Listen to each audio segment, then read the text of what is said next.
सच्ची हिंदी कहानी कर्मों का फल।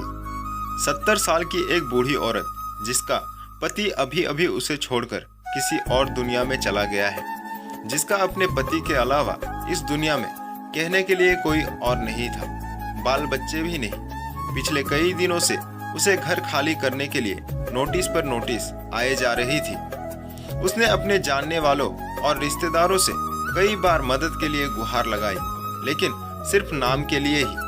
उसके अपने उसकी शिकायत पर ध्यान नहीं देते।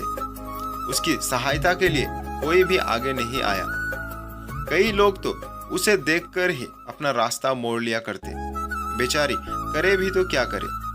आखिरकार वो दिन भी जल्दी आ पहुंचा जब उसके फ्लैट के मालिक ने उसको फ्लैट खाली कराने के लिए उसके पास कुछ सिक्योरिटी वाले भेज दिए।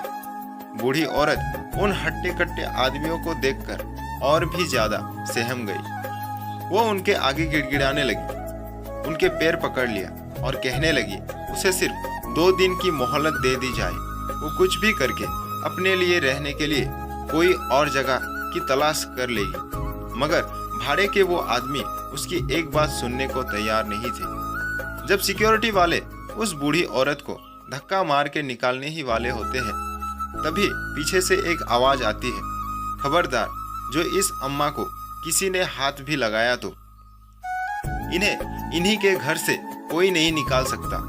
सिक्योरिटी वाले हैरानी से उस आदमी को देखते हैं और पूछते हैं कि तुम्हारा मतलब क्या है। तब वो आदमी उस फ्लैट के पेपर दिखाता है जिन पर उसी बूढ़ी औरत का नाम लिखा होता है। वो उन्हें तुरंत वहां से निकल जाने के लिए कहता है।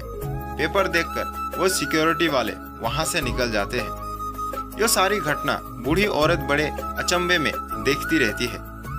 सबके जाने के बाद बूढ़ी औरत उस आदमी से पूछती है कि बेटा, मैंने तुमको नहीं पहचाना, लेकिन मैं इतना जरूर कहूंगी कि तुम आज मेरी जिंदगी में भगवान की तरह आए हो। तब उस आदमी ने अपनी पहचान देते हुए उस बूढ़ी औरत से कहा, याद कीजिए माँ जी, 20 साल पहले आप और आपके पति एक मंदिर आए थे। वहां पर एक छोटा बच्चा आपसे स्कूल में भर्ती होने के लिए भीख मांग रहा था। आपके पति ने तो यो कहकर आपको मना कर दिया था कि इसको पैसे मत देना, यो नशा कर लेगा, और आगे चले गए थे। लेकिन आप वहीं पर रुक गई थी और आपने अपने पास रखे सारे पैसे उस बच्चे को दे दिए थे। आपने आशीर्वाद और एक ताबीज देते हुए उसे कहा था कि भीख मांगने से अच्छा है छोटा मोटा काम करो और अपनी पढ़ाई पूरी करो, तुम्हें भगवान जरूर कामयाबी देगा। माँ जी, मैं वही भिखारी बच्चा हूँ जो आपके बताए रास्ते पर चलकर आज इतना बड़ा हो गया है, एक एस्टेट एजेंट बन गया है और इस काम में बहुत शोहरत और दौलत कमाई है। इसी काम में मुझे इस बात की भी खबर रहती है कि किस दिन कौन सी प्रॉपर्टी खाली करवाई जाने वाली है। जब मैंने आपका नाम इस लिस्ट में देखा तो मुझसे रहा नहीं गया। जो मदद आपने मेरी बरसों पहले की थी वो मैं आपको लौटाने आया हूँ। इसीलिए मैं तुरंत आपका घर खरीदकर आपके नाम कर दिया है। आपने जो ताबीज मुझे उस समय दिया था, जिसने मेरी आज तक रक्षा की है, मैं वो आपको लौटाना चाहता हूँ। मैं चाहता हूँ कि यो ताबीज अब आपकी रक्षा करे। हाँ, मेरी एक और विनती है, बुढ़ापे के समय में अगर मैं आपकी लाठी बन पाऊँ तो मैं अपने आप को खुशनसीब समझूंगा।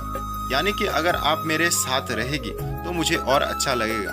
बूढ़ी औरत ये सब बातें सुनकर बहुत खुश हो जाती है और उसकी आंखों से खुशी के आंसू बहने लगते हैं। दोस्तों, कर्म एक चक्र की तरह होते हैं जो कभी न कभी लौट के आपके पास जरूर आते हैं। इसीलिए जीवन में जब भी मौका मिले अच्छे कर्म करते रहिए। दोस्तों, कहानी अच्छी लगे तो लाइक, शेयर और हमारे चैनल को सब्सक्राइब जरूर करें। मिलते हैं अगले वीडियो पे। धन्यवाद।